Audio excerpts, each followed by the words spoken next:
Hola, buenos días, buenas tardes a todos, esperemos que se encuentren muy bien, bienvenidos a otro jueves de la Palomita Cultural. En esta sesión nos vemos un poquito más tarde, espero que estén disfrutando el contenido de verano creativo que ofrece Alas y Raíces. Por esa razón nos vemos hoy a las 6, pero pues bienvenidos a todos. Y hoy vamos a platicar de la película El Renacido. Esta película es muy reciente, tal vez ustedes ya la vieron porque Leonardo DiCaprio se ganó su primer Oscar, entonces eso la hizo también muy famosa, aparte de la historia y de todos los comentarios que hay acerca de la fotografía, de las tomas, de la luz, que es un tema de la película que se grabó con nada más la luz del día, la luz natural, no hubo cosas más artificiales como luces y demás, entonces es una película muy famosa y bastante aclamada por las academias cinematográficas, pero como ustedes saben, nosotros aquí no vamos a analizar esas cosas técnicas, sino que vamos a hablar de alguna sociedad que se haya comentado en alguna de las películas que hemos visto anteriormente. Pues hemos visto bastantes ya, esta es nuestra séptima sesión, hemos visto sociedades mexicanas, bueno, del territorio ahora mexicano, como los mixtecas, y hemos visto también muchas, sobre todo sociedades americanas, y hoy pues no va a ser la excepción, vamos a ver otra sociedad americana. Bueno, la película de El Renacido es una película que se filma totalmente en inglés, es una producción americana, por así decirlo, pero tiene diferentes locaciones por el tipo de escenarios que querían, como la nieve. Hay unas partes que se filman en Estados Unidos y luego les llega el calor y ya no hay nieve, entonces en Canadá, luego se van al invierno, pero al otro pico del mundo, Argentina, y en fin, ¿verdad? Pero la sociedad, de la sociedad que se habla es una sociedad americana, y algo interesante de esta película es que el director es una persona mexicana que es Irreñatu, a ver si lo dije bien, Iñárritu, el director de esta película. Entonces, pues es un director mexicano que está hablando de una sociedad americana, y pues esto lo hace también desde un punto de vista muy interesante. Y otra cosa es que a partir de eso también no es una historia que él se haya inventado, sino que también es una historia basada en la realidad, en una realidad histórica, como nos pasó con los Powhatan en la primera sesión. Si alguien lo recuerda, con Pocahontas, pues era más bien Pocahontas un relato histórico de lo que pasó con la princesa. Pocahontas, princesa para Disney, y en ese momento en la vida real pues no princesa, sino hija de la persona líder de los Powhatan. Y pues en este caso también es esta sociedad, pero sí cercana a los Powhatan, pero no es los Powhatan. También, si recuerdan, vimos en la película de Lobo Solitario a los Pawnees, y los Pawnees es una sociedad que también se retoma en la película del Renacido. Ustedes recordarán que Leonardo DiCaprio en la película habla un idioma indígena, y se comunica con su hijo que es indígena, y él tenía una relación con una chica. Esa chica era una Pawnee, que ya habíamos visto a los Pawnees, que eran tachados como los más malos de los malos, y nos enfocamos un poquito a ellos porque ellos contra los Dakota cuando tienen sus peleas en Lobo Solitario, pero vamos a ver una perspectiva diferente, y también vamos a tomar referencia a otros grupos indígenas americanos que salen en esta película. Y como les decía, pues está basada en hechos reales. Es la historia de Hugh Glass, que era un americano que se unió mucho a la sociedad Pawnee, entonces aprendió a hablar el idioma, hubo mucha integración, se casó con una indígena Pawnee, y pues una de las hazañas más asombrosas de él era que pues es reconocido como una persona súper incansable con las travesías que tenía. ¿Por qué? Porque él estuvo mucho tiempo lastimado, viajó por muchísimo distancia, pero había sido lastimado por una osa, entonces eso lo hizo como pues todo un guerrero, ¿no? Y pues aparte que hablaba la lengua indígena y que se topó con varios grupos indígenas en su travesía, entonces pues eso lo hizo una persona muy conocida en América, y aparte pues él escribió un libro, que es el libro en el que se basa esta película, pues se compraron los derechos y se hizo este libro. Y bueno, el argumento de la película más o menos está ambientado como para 1820, y trata de que un grupo de de americanos y un grupo de franceses se roban a una chica perteneciente a un grupo indígena de los que aparecen en la película, y pues los andan buscando, y luego sale toda la travesía de Hugh y en fin, que todo el tiempo está pues lastimado, como pasó en la vida real, y en fin, que pues ya logra cobrar venganza, ¿no? Cuando puede asesinar a la persona que asesinó a su hijo. Esos datos sí ya no sabemos son verídicos, pero pues esa es la trama de la película, y pues está ampliamente relacionada con la trama original.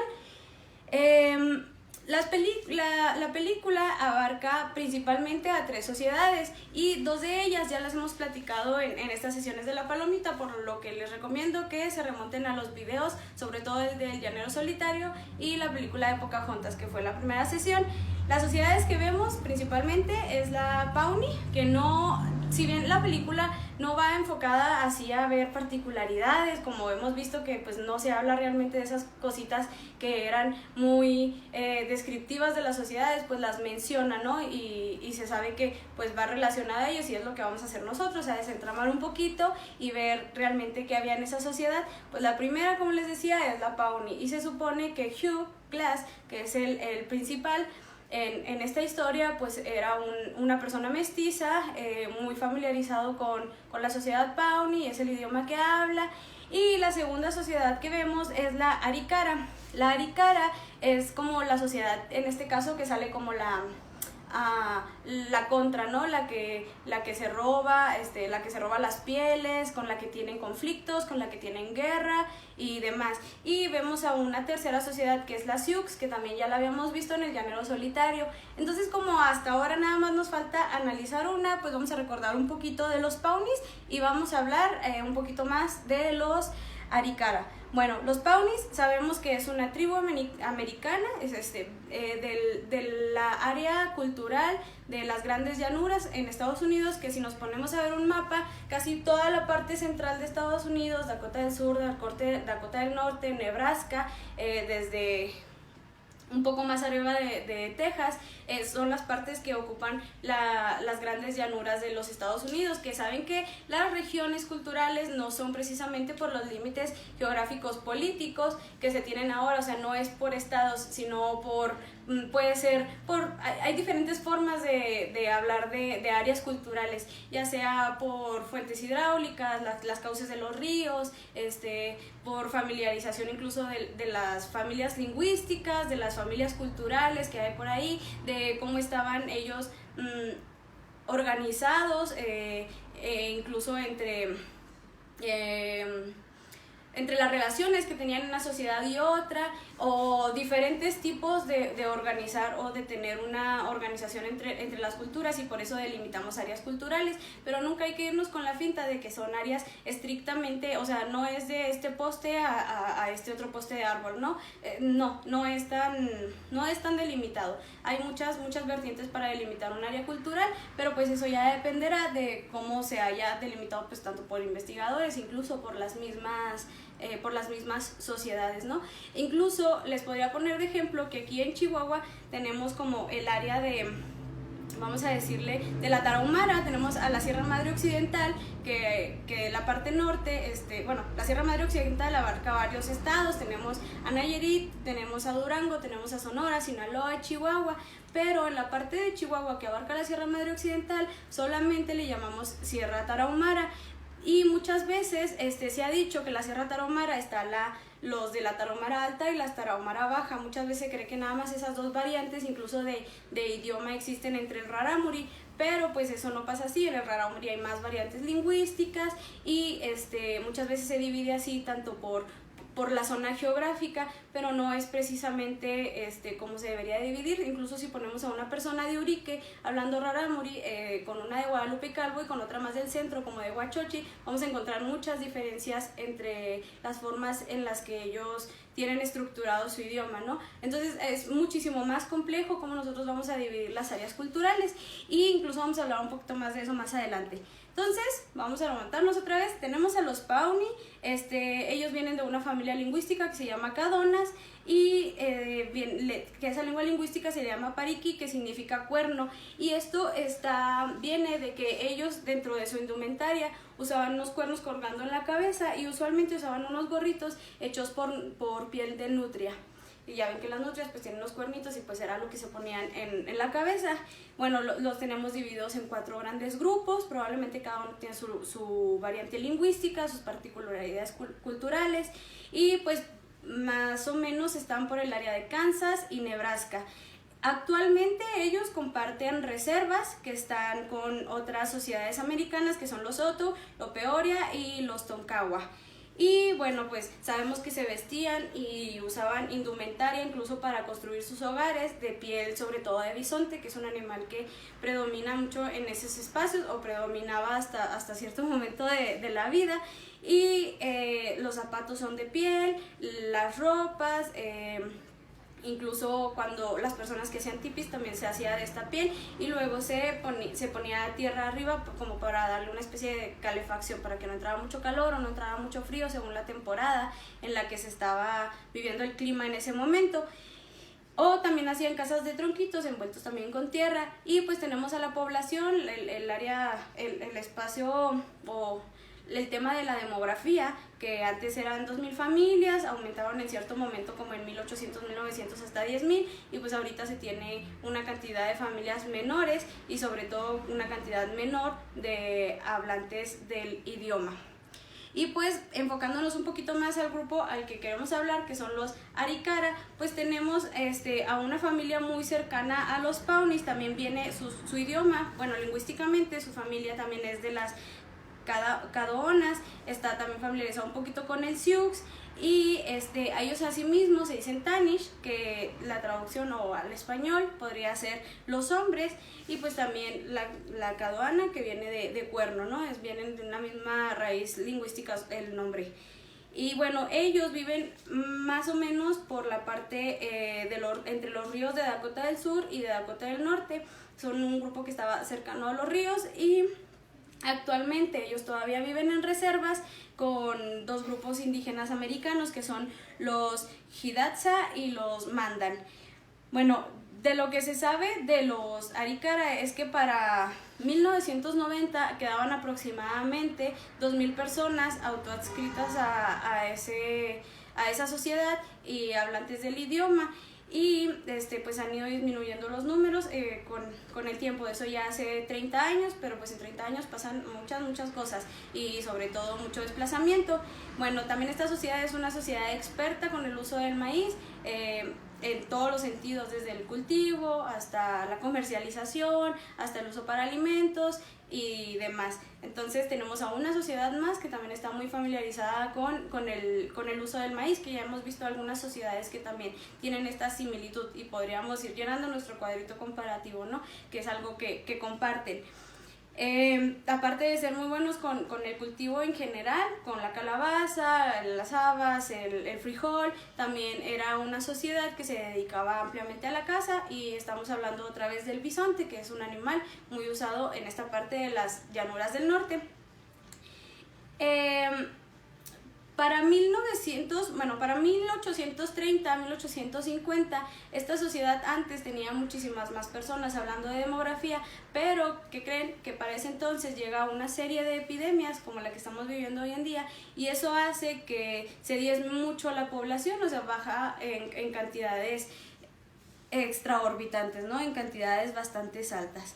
Pero bueno, vamos a irnos un poquito a la generalidad ahora. Ya conocemos a esta sociedad. Pues, ¿qué está pasando en esta parte de las llanuras del norte? En las llanuras del norte teníamos pues muchas sociedades nativas americanas que eran totalmente sedentarias, entre ellas algunas que ustedes tal vez ya han escuchado, como a los Grosventre, a los Kiowa, a los Sarsi, o a los Chochones, o a los Cheyennes, o incluso a los Comanches. Y también tenemos otra parte de sociedades que podemos dividir en otro grupo, que serían los de las llanuras, que no eran totalmente nómadas, entre esos los Arikara, los Hidatsa, los Lowa, los Mandan, los Omaha. Entonces son bastantes.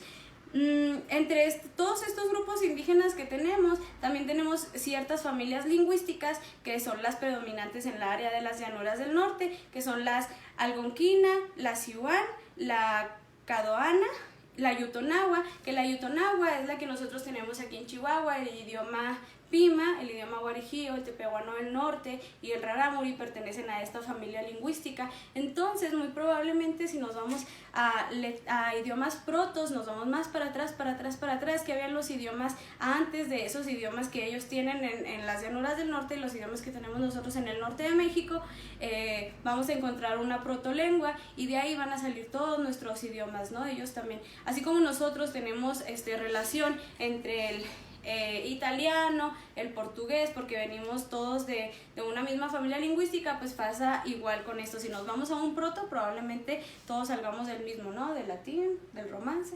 Entonces, ahí hay familiarización. Y bueno, para seguir deberíamos de hablar un poquito sobre qué son las reservas. En Estados Unidos, como ustedes saben, todos estos grupos que les comenté anteriormente están hoy en día divididos en reservas. No solamente en Estados Unidos, también en Canadá tenemos una serie de espacios. Es muy interesante el tema de las reservas, porque las reservas para los pueblos indígenas son territorios propios que se le dejaron. Muchas veces se trata de ver este tema como, ay, sí, ellos sí tienen su espacio, sí, ellos sí tienen sus recursos que ellos mismos hacen, no está tan ligado al Estado o demás, ¿no? Hay más autonomía, pero en realidad, pongamos un ejemplo de 20,000 hectáreas que tenía la población pauni o la población arikara para poder hacer todo su estilo de vida, para poder llevar a cabo todo el desarrollo de su cultura y de su sociedad, pues se vio reducido a cierto momento con la conquista, con las ciertas batallas que hubo contra los americanos, de los ingleses cuando llegaron y de las muchas sociedades que invadieron los espacios, y llegó un momento en el que se trató que se les diera un espacio específico a cada una de esas sociedades que aún quedaba en resistencia, ¿no? Entonces se les da un espacio y se piensa que ya hay autonomía porque se les dio un espacio, y de esos 20,000 hectáreas que les digo, pues probablemente les quedaron 80, o bueno, menos, pagámoslo más micro, pero en ejemplo, 5 hectáreas, y ya dicen pues que ellos ya tienen sus espacios, cuando en realidad se les arrebató casi todo, ¿no? Se les dejó solamente algo, pero pues sí hay ciertas características que son propias de las reservas. Pues las reservas, ellos tienen pues la libertad de tener su propio territorio y tener hasta cierto punto cierta autonomía, también se respetan sus gobiernos tradicionales, y por eso en Estados Unidos se les llaman pues a las tribus naciones, tribu-nación, que significa que ellos por sí solos son una nación y no son precisamente federales, no todas, pero sí algunas. Estilo de reserva o de espacio para las tribus americanas se replica tanto en Alaska como en algunas comunidades de Canadá, en Estados Unidos y en otros países que también son parte de los Estados Unidos americanos, ¿no? Como Hawái incluso. Entonces, pues tenemos este modelo replicado, que son espacios que se le otorgaron a las sociedades, que también es un tema muy amplio, pues qué pasa con esos espacios que ahora son reservas para las comunidades. En México, al contrario de los Estados Unidos, las sociedades americanas mexicanas, ahora podemos llamarlas así, no tienen precisamente esto, a lo que nos lleva a la problemática social de esta sesión. ¿Qué pasa con los recursos naturales de las sociedades indígenas? Si bien las sociedades indígenas que viven en alguna reserva o las que viven en alguna comunidad, y podemos irnos a ejemplos cercanos aquí en Chihuahua, a la comunidad incluso del centro, como donde está Bocoina aproximadamente, que empiezan a hacer construcciones o que empiezan a construir minas o empiezan a construir otro tipo de cosas. No sé, podemos poner el ejemplo del aeropuerto en Krill, que fue una temática muy sonada hace unos años aquí en Chihuahua, que es el uso de la reserva natural de la comunidad rarámuri del estado. Tenemos el ejemplo de los mayas con el tren nuevo que van a poner, que una de las principales razones es pues el descuido y el mal uso de la reserva natural, más que el crecimiento de del turismo, ¿no? De la economía turística. Entonces, pues estamos descuidando un poquito ahí los recursos naturales, tal vez no se le está poniendo tanta atención, tal vez se está haciendo mal uso de ellos pensando que va a ser mejor. Tenemos también el ejemplo de las compañías mineras, que también lo vimos en algún momento. ¿Qué pasa con las compañías mineras? Vámonos a ejemplos cercanos, en Chihuahua, ¿qué ha pasado con el agua? ¿Cómo se contamina el agua cuando hay una compañía minera cerca? Ya no es potable, aunque venga de algún cauce del río, de un aguaje, ya no pueden tomarla, las comunidades, eso las lleva a desplazarse a otros lugares, a ya no poder estar en el entorno por el cual crecieron mucho tiempo, en el entorno que les gusta desarrollarse, ya no pueden crecer sus plantas porque el agua no está en condiciones aptas para darle los nutrientes a la tierra para que ésta pueda seguir dando fruto, ¿no? Entonces tenemos también el ejemplo de las minas. Tenemos sobre todo el ejemplo de las talas, el cuidado de los bosques, ese es un ejemplo también que podemos ver en Chihuahua muy intenso. ¿Por qué? Porque incluso tenemos activistas pertenecientes a grupos indígenas como los grupos tarahumaras que han sido privados de la vida por defender a los árboles, ¿no? Por defender al medio ambiente. Entonces son problemáticas referentes al entorno biocultural, le podemos llamar ahora, o el entorno biológico que rodea a las sociedades, que en México por lo menos pues el espacio geográfico no tiene como que la autonomía de territorio de ser de ellos. Existe también el término de ejido, ¿no? Que en cierto momento pues se repartieron ejidos, pero pues a quién pertenecen, qué tanto uso puede ser de ellos, de los recursos, y cuando al Estado necesite algún recurso natural de ahí, cómo va a hacer uso de él a costa de la comunidad, se levantan consultas o qué tipo de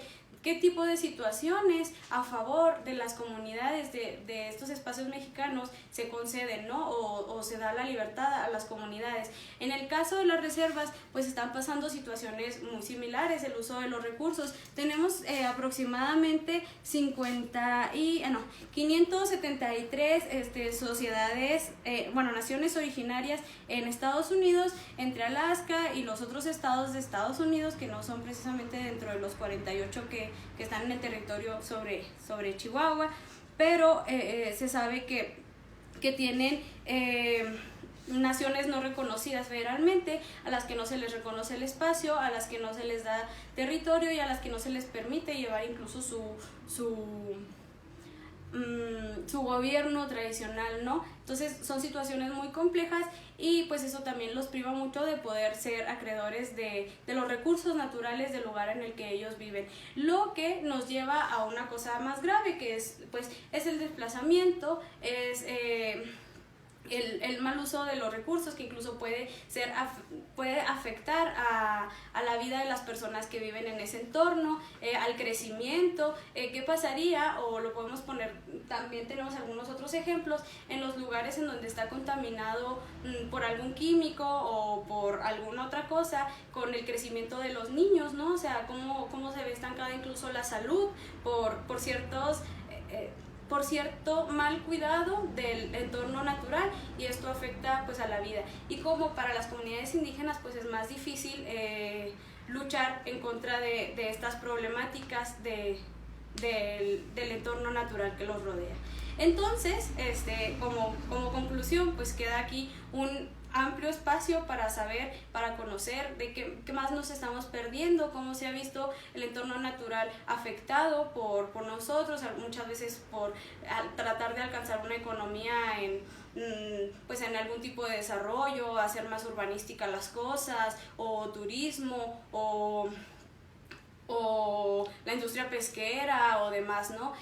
Les abro la discusión a que me digan qué tipo de problemáticas han visto ustedes en cuestión de la naturaleza y cómo afecta también a las sociedades, y que lo comenten, que lo reflexionen, cómo nosotros también ayudamos, cuántas veces nosotros no hemos ayudado. Incluso hay veces que pensamos que no afectan cosas tan sencillas como pues las colillas de cigarro en los bosques, ¿no? Que muchas veces llega a haber incendios forestales por detallitos como esos, ¿no? Entonces pues también nosotros que estamos poniendo nuestra parte para cuidar el entorno en el que viven, la diversidad de nuestro país y la diversidad de otros lugares. Los invito, ya saben, a reflexionar, a comentar, a que que nos compartan si tienen alguna experiencia también, y sobre todo pues los invito a seguir viendo el contenido de Cultura en Casa de la Secretaría de Cultura, y ya saben que estamos los jueves aquí en Palomita Cultural, y pues sigan recomendándonos algunas películas para verlas, para platicarlas, y muchas gracias, cuídense mucho, nos vemos el siguiente jueves.